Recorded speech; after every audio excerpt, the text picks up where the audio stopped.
Hey guys, welcome back to the Sandbox Social. Today, I wanted to discuss and get your opinion on the controversial topic of paid DLC.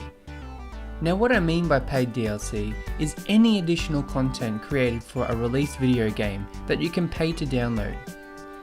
What actually sparked my interest to make this video was the latest DLC to come from The Sims 4, called My First Pet Stuff.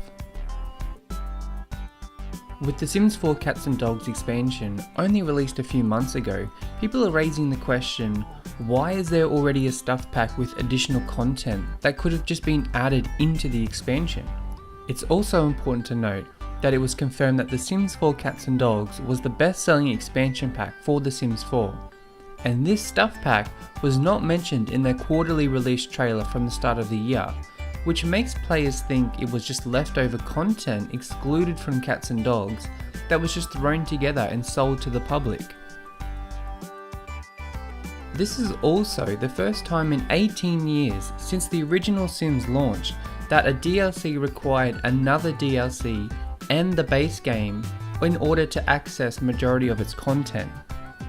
One of the selling taglines from the trailer is "Dress your cats and dogs," yet it was quickly discovered that a lot of the clothing in this pack are just recolors and retextures from the Cats and Dogs expansion.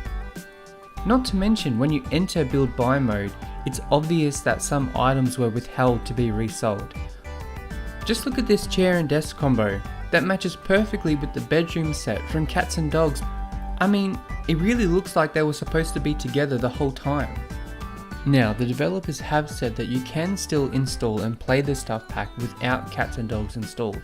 However, you will be limited on what content is accessible. Honestly, what's the point of having this desk and chair if it's not matching anything else in the game, but only the furniture from Cats and Dogs? My favourite parts of the previous pet expansions were always the small pets, such as birds, reptiles, fish and hamsters. I loved how having these in your house really increased the ambience and made the house feel alive. It was also fun to take care of them without having to spend too much time, as they mostly did their own thing.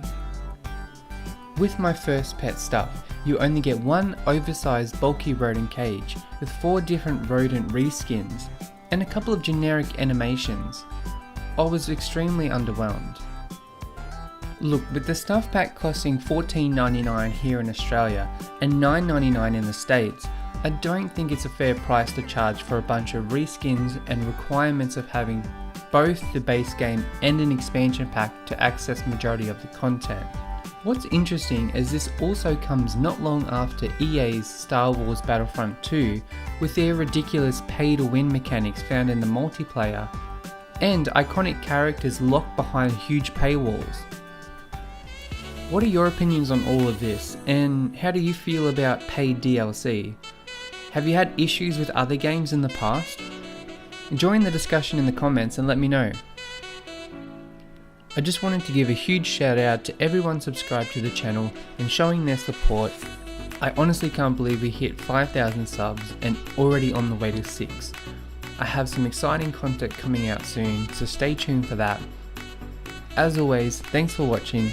Happy sandboxing, and I'll see you in the next video.